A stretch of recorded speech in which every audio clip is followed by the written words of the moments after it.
Analysts from the National Weather Service will be in Kalamazoo County this morning to evaluate the strength of those tornadoes that just tore through the area there.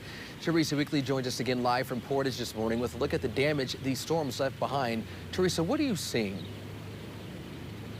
Good morning, Donovan. They were certainly strong enough to rip apart homes and businesses. We're at Center Avenue and Oakland Drive. This is a strip mall here behind me, or what's left of it anyway. There are several different stores, businesses here, but especially on this end, they're gone. There was a Pizza Hut down here on the corner, for example, and you'll notice that not only is the roof gone, but most of the walls are too. You can't see behind the building, which looks like a dollhouse. You know how with the dollhouse, that outside wall is off. You can just see in all the rooms. That's what the back of the building looks like as well. And I talked to the assistant manager yesterday who was inside when the storm hit, and he made the very quick but smart decision to get everyone in the walk-in cooler.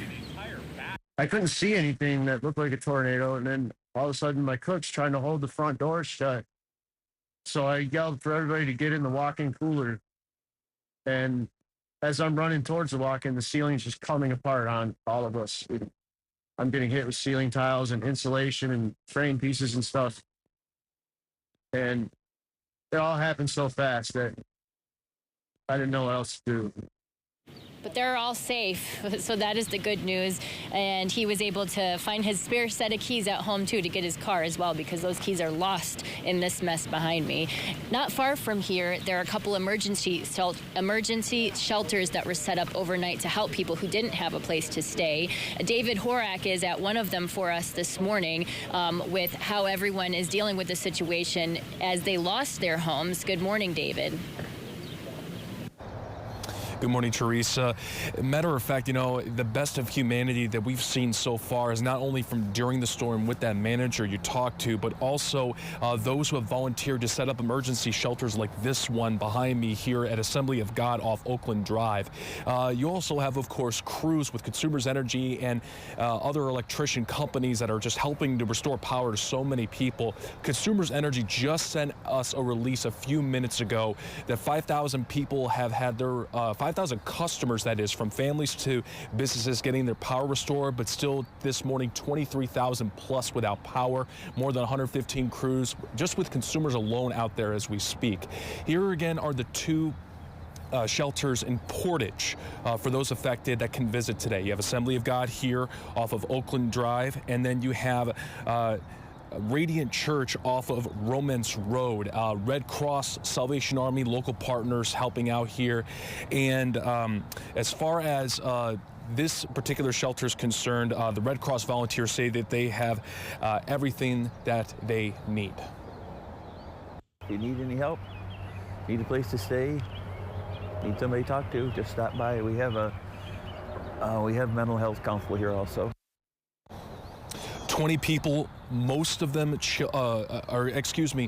most if not all are from the Pavilion Estates area. That's over by Wings Event Center, and they were directly hit by the tornado. You have at least 8 children of that 20-ish or so who are staying here at this particular shelter. Some of them don't have homes to go back to. Even a few others, the volunteer told me, don't have insurance for them to get back on their feet. So not only are they in need of just vital, essential resources, but also volunteers are needed. So just keep in mind, though, everyone in your hearts this morning. All that information, call 211 for resources. All that other information over at woodtv.com. Tom, we'll set it back up to you to see how traffic is going. All right, taking a look at how we are doing out there. Obviously in the Portage area, officials urging you to please stay off the roads. Don't go driving to look at damage.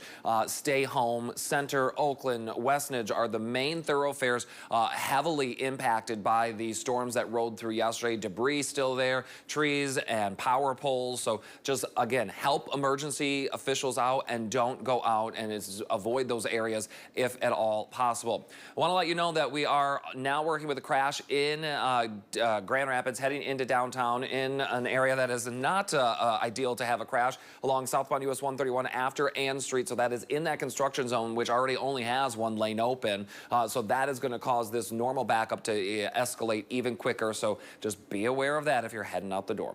I'll have another traffic update for you coming up in about 15 minutes. Donovan. All righty, Tom, thank you. I also want to give you another view of the destruction the tornadoes left behind in and around Portage. Check this out. You're looking at drone footage from Pavilion Estates. It's a mobile home park in the area that a tornado just severely impacted. Look at the images here.